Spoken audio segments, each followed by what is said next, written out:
The Uinta Mountains are an anomaly of geology that do not follow the rules of the Rockies. They cut across the landscape from east to west like a jagged scar across the throat of Utah. Most mountains guide you north or south, but these peaks seem designed to disorient the human internal compass. There is a weight to the air up there at 10,000 feet that feels less like oxygen and more like lead. It is a place where the sun bleeds a pale yellow and the shadows have a way of stretching longer than the trees that cast them. We have seen it time and time again in these high-altitude basins, where a person steps into the timber and the world simply folds in on itself. On the morning of Friday, August 20th, 2004, 12-year-old Garrett Bardsley was exactly where a young scout should be. He was at Cuberant Lake with his father Kevin and a group of their peers from the Boy Scouts of America. The morning air was crisp and smelled of cold granite and wet silt. Garrett was an athlete, a boy who knew how to move through the brush and how to keep his head in the woods.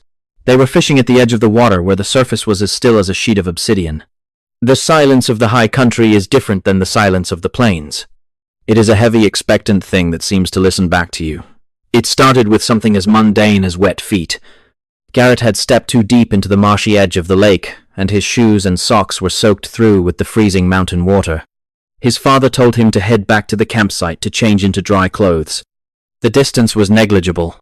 It was only about 150 yards from the water's edge to the cluster of tents tucked into the tree line. Kevin watched his son walk away into the dappled light of the pines. He saw the boy's back disappearing into the green and gray of the forest. It should have taken 5 minutes. It should have been a non-event in a weekend of memories. Kevin waited for his son to return. 10 minutes passed, then 15. The father walked back to the camp, expecting to see Garrett sitting on a log pulling on a fresh pair of socks. But the campsite was empty. The tents stood like silent monuments, and the only sound was the wind whistling through the dry needles of the lodgepole pines. There was no sign of the boy. Kevin called out his name, but the sound seemed to be swallowed by the trees as if the forest was lined with acoustic foam. The air felt suddenly thinner, and the light seemed to dim even though the sun was high in the sky. Think about the physics of that moment. 150 yards is roughly the length of 1.5 football fields. In a clear forest with a visible trail, it is impossible to lose your way. Yet Garrett Bardsley did not just lose his way. He evaporated. When the search began within the hour, the scouts and leaders fanned out through the immediate area. They checked the brush, the rock slides, and the creek beds. They found nothing. No broken twigs, no scuff marks in the dirt, and no discarded clothing. It was as if the boy had been lifted vertically from the path by a hand that left no footprint. By the time the sun began to dip behind the jagged peaks of the Uintas, the Summit County Sheriff's Office was on the scene. This was not a casual search. This was an all-out war against the elements. Over the next several days, the number of searchers would swell to over 500 people. They brought in helicopters with thermal imaging cameras that could detect a mouse in the grass from 1,000 feet up. They brought in bloodhounds with noses so sensitive they could track a scent through a rainstorm. They scoured every square inch of the basin surrounding Cuberant Lake. But the mountains were not giving up their secrets. The terrain around Cuberant Lake is a nightmare of boulder fields and dense deadfall. Trees that died 100 years ago lay piled on top of one another like giant gray matchsticks. A person could fall into a hole between the rocks and be buried under 6 feet of debris in an instant. The searchers crawled on their hands and knees through these gaps, looking for any sign of a 12-year-old boy. They looked for a single thread of cotton or a drop of blood on the lichen-covered stones. Every shadow looked like a crouching figure, and every rustle of the wind sounded like a distant cry for help. Then they found it. On the 3rd day of the search, a single Nike shoe was discovered. It was tucked into a crevice in a boulder field about a half-mile from where Garrett was last seen. The shoe was clean. It was not scuffed or muddy as you would expect if a boy had been running in panic. It sat there as if it had been placed on a shelf. But here is the part that keeps investigators awake at night. There was no foot in the shoe, and there was no scent for the dogs to follow. The bloodhounds would catch a whiff of Garrett near the shoe, and then they would suddenly stop and circle as if the trail had simply ended in mid-air. The weather in the Uintas can turn from a summer afternoon to a winter nightmare in the span of an hour. During the search, the temperature plummeted. Hail and sleet lashed the mountainside, making the rocks slick and the visibility near zero.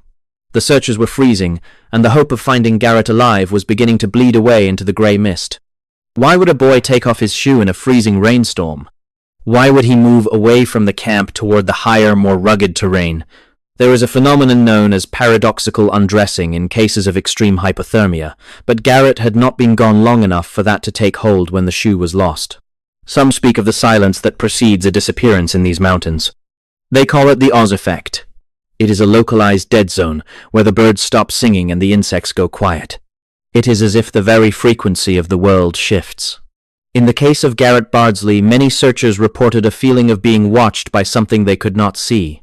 They felt a heavy pressure on their chests as they moved through certain areas of the forest. Could there be pockets of reality that thin out in these ancient places? Areas where a boy might step through a veil and find himself in a version of the woods that is not our own. We have to look at the predators, but none of the evidence fits. A mountain lion or a bear would leave a trail of blood or torn clothing. They would leave tracks. They would leave a kill site. There was none of that. And a predator does not carefully remove a child's shoe and place it in a rock crevice. There is a clinical precision to some of these cases that defies the messy reality of nature. It feels more like a harvest. A quiet, systematic removal of a human being from the map. The Uintas have a history of these strange events stretching back to the indigenous tribes who avoided certain peaks for fear of the spirits that lived there. The search for Garrett Bardsley eventually involved thousands of volunteers and state-of-the-art technology. They drained sections of the lake.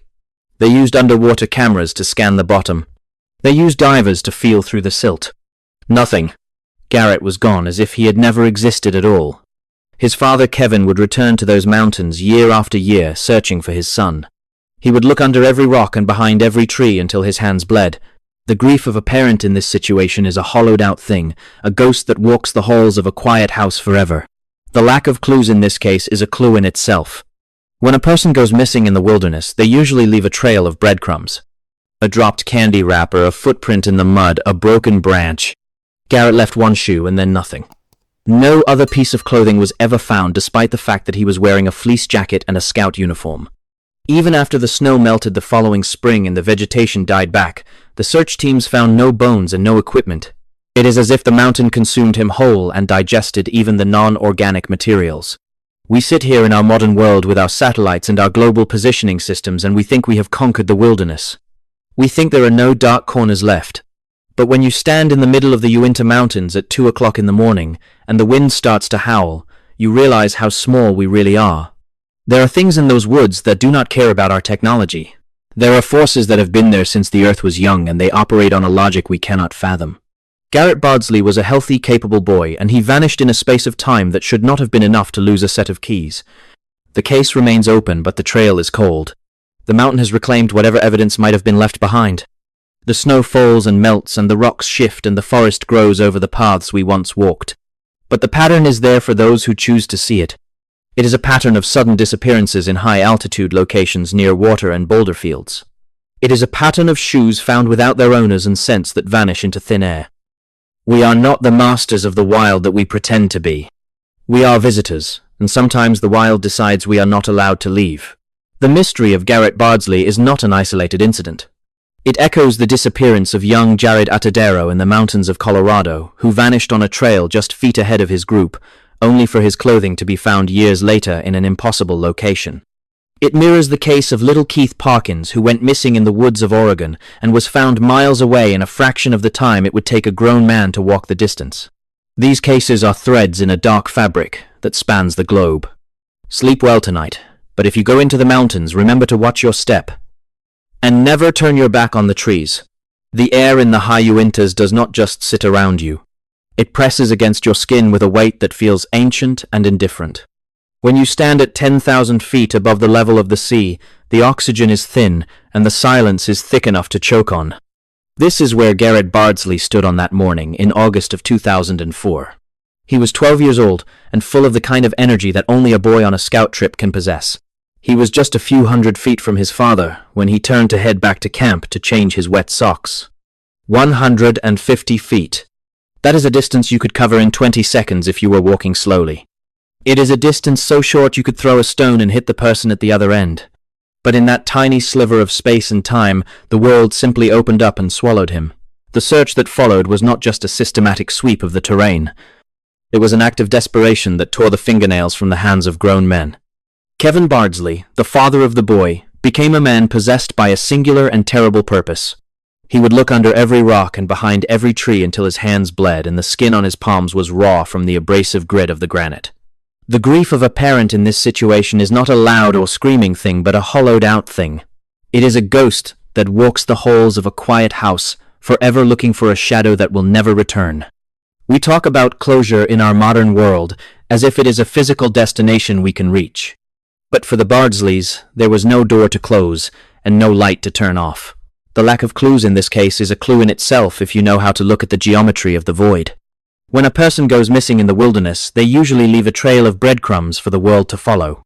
A dropped candy wrapper or a footprint pressed into the damp mud of a creek bed. Perhaps a broken branch where a panicked hand reached out to steady a fall. Garrett Bardsley left one single shoe, and then he left nothing at all. No other piece of clothing was ever found, despite the fact that he was wearing a heavy fleece jacket and a full scout uniform. Even after the heavy winter snow melted the following spring, and the vegetation died back in the cold air, the search teams found no bones and no equipment.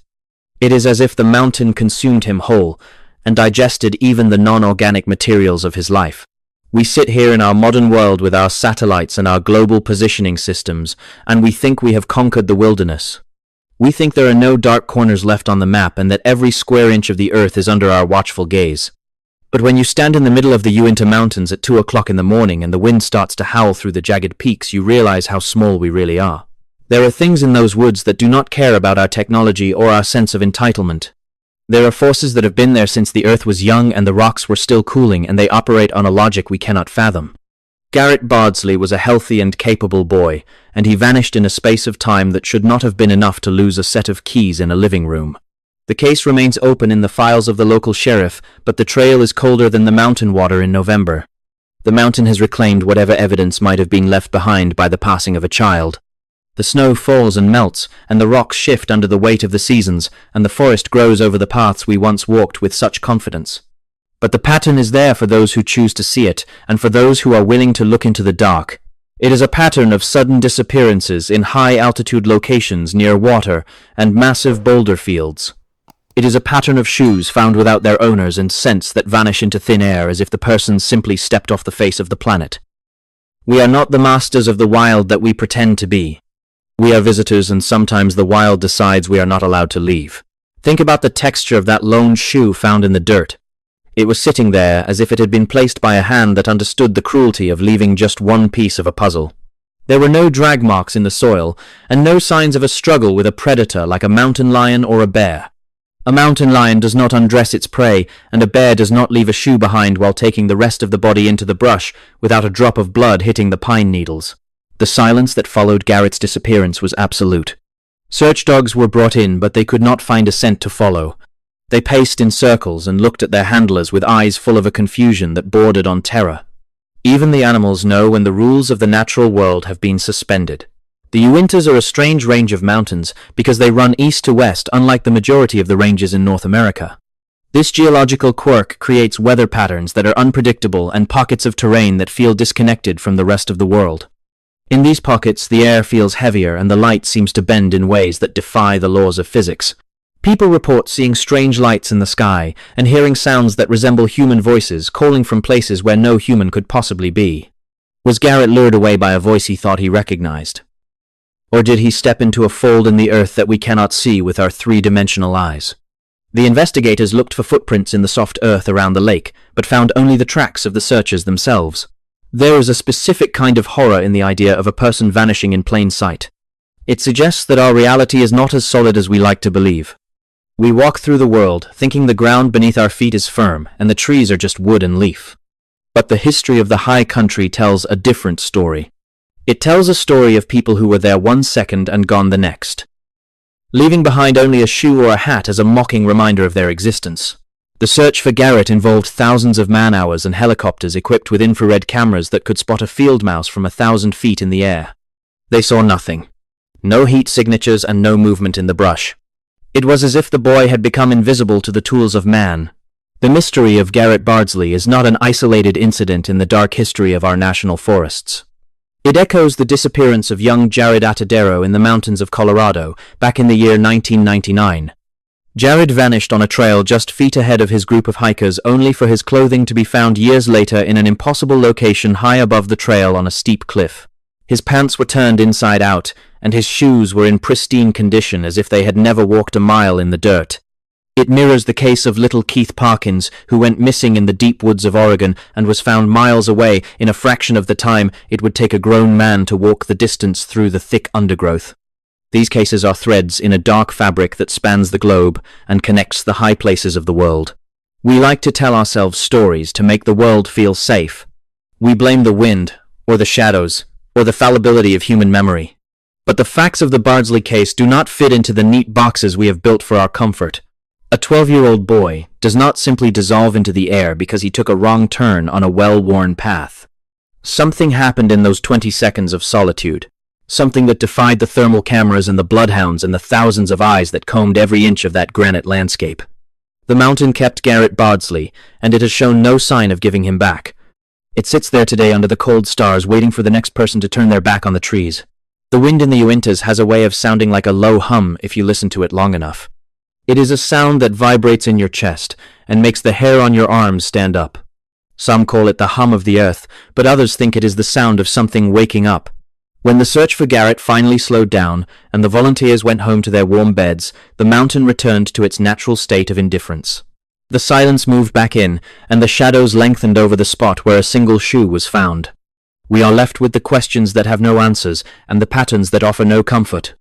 We are left with the knowledge that there are places in this world where we are hunted by things we cannot see.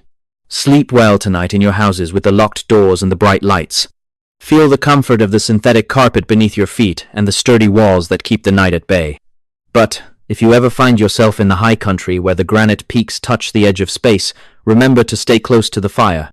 Remember the boy who went to change his socks and never came back. Remember that the woods do not have a heart and the mountains do not have a soul. They are older than we are, and they have watched us come and go for 10,000 years.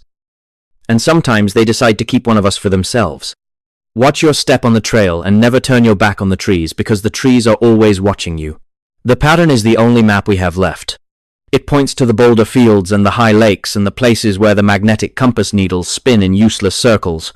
It points to the moments of silence when the birds stop singing and the insects go still. If you find yourself in a place like that, do not stop to look around and do not call out into the void. Turn around and walk back the way you came, and do not look behind you until you see the lights of the city. The mystery of Garrett Bardsley is a warning written in the dust and the snow.